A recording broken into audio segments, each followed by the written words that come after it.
Linebacker turning quarterback.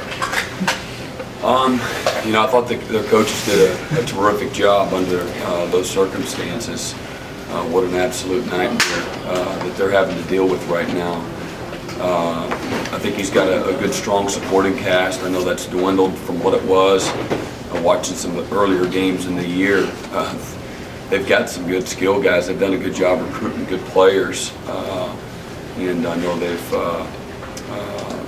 have lost some of the dynamic playmaking ability, but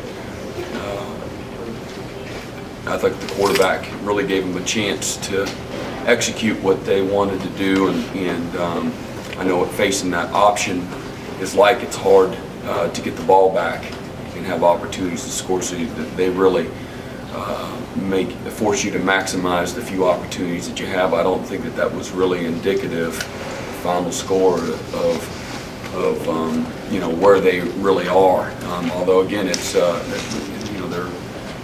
have faced some difficult circumstances to say the least. So it was very windy, so it's really hard to gauge what kind of accuracy he has. But you can see he's a big, strong athlete that can throw the ball. Didn't seem to get overwhelmed with anything. I thought Georgia Tech defensively played well structurally and were in good position. I think Wes Brown, Wes Brown and Stephon Diggs, very well. I recruited them prior to coming to Clemson. They're very good football players. Wes is a big, strong running back. Plays with a great pad lean, and Stephon Diggs he's like our freaks we got on offense. He's that level player. He's very highly skilled, terrific ball skills. You just throw it within a few yards of him, and he can make some big time plays. He can make you miss. He's got top end speed and fabulous leaping ability. Good tight end that's hurt us the last couple of years. In '89, and a solid offensive line that's got experience that they can help this transition for the new quarterback.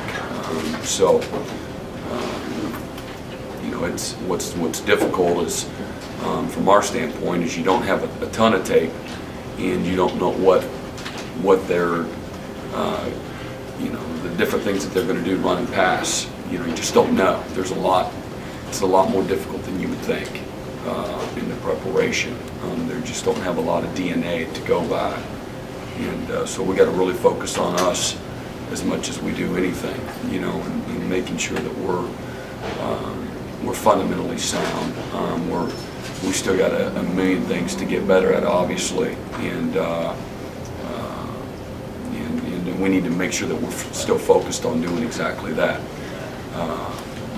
There's things that all over the board that we've got to keep getting better at, so we got to make sure that, again, that's a big thing that we need to do during the course of this week, because whatever we haven't defended well, people are going to employ and challenge us and see if we've fixed or corrected some, whether it's a fundamental or scheme issue, or probably a combination of those things. I know Mike Lockley's his background and very, very successful coach as a coordinator and a play caller, and very creative and innovative as well. So this guy brings a skill set that he's used to, just in regards to the athletic option background, and they can give him a chance to win. Is Spencer Shuey's progress just a matter of the light coming on? Did you maybe see that you had something here earlier and it just all of a sudden kind of connected? No, he's just been never great at, and I say great, I'm talking about Ray Lewis, great, okay? So he's been the model of consistency in front of my own eyes. And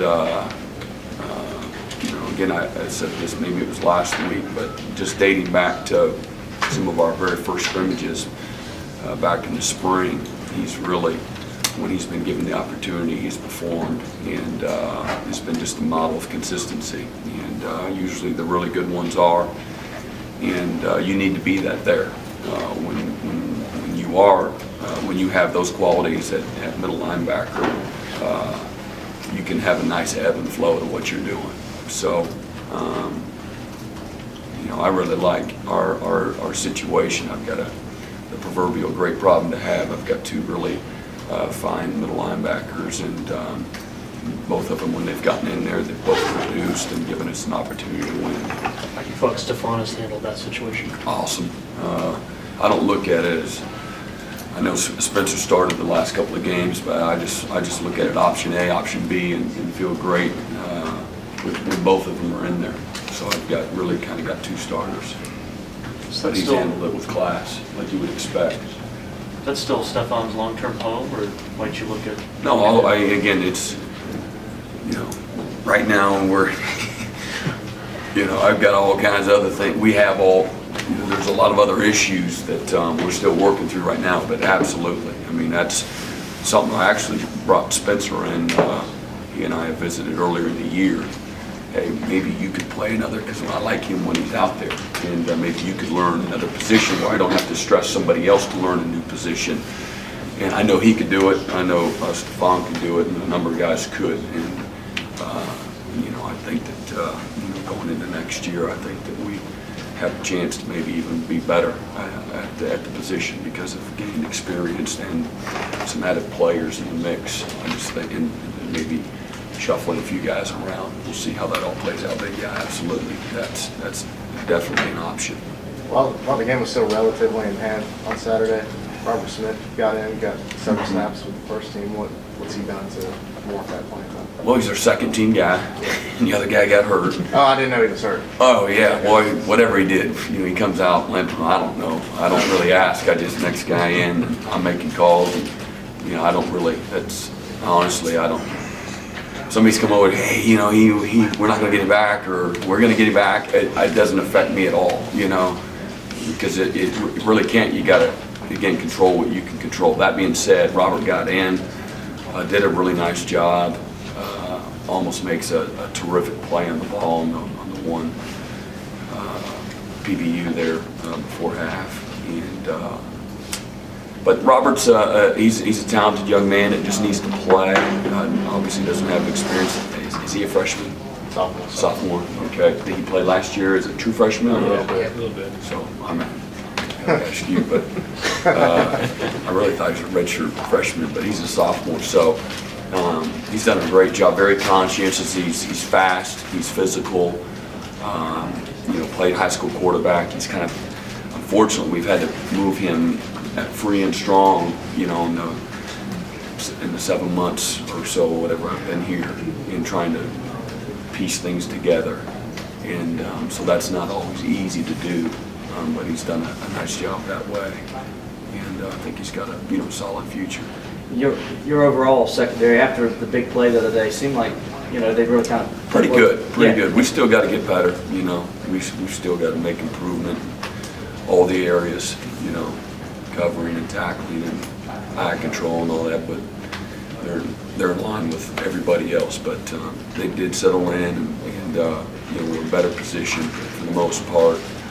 And again, got a bunch of guys in, played in the back end as well. Some more guys. I said after the game, I played 9 linebackers, in one game. And I've never done that in a whole season. So I think that's also reflective of all the other players at the other positions that are playing. That's out of my comfort zone, but I think it's very healthy for me too, and healthy for our football team and morale. And again, gaining experience for these guys and developing the depth. How do you feel like some of your young defensive linemen progressed? I think 4 sacks and 4 different guys Saturday. It seemed like they're picking that up and getting more pressure about Josh and Greg and Tavares. Just guys getting better from playing.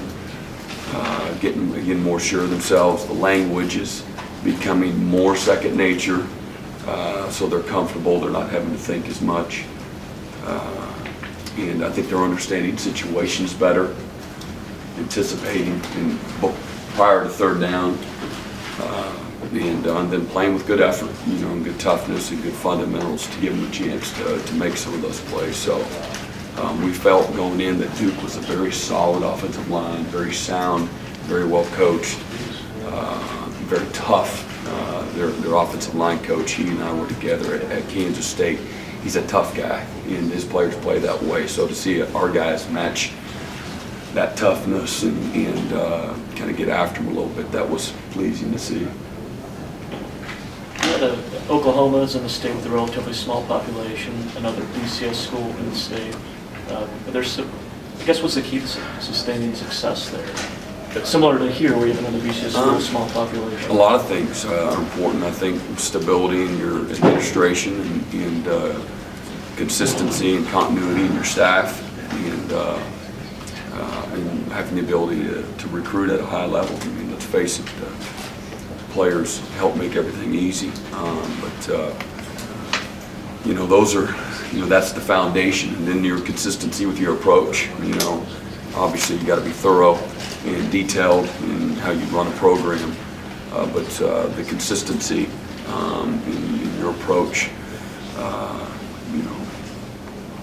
having a foundation of having recruiting tough, disciplined players, and where again they're hardworking, and it doesn't have to be real flashy. It just doesn't, and that's kind of contrary to popular belief anymore in this day and age of let's see what new play this new team comes up with this week, or what new pretty cool uniform this team shows up in. That's not how you win. Now kids like that, so you can recruit some kids, but if that's what they're making decisions, then that's not the kind of guy I want to coach anyway. I'm in it, I get it, but I want guys that have a little bit more substance to them myself. But that's just me.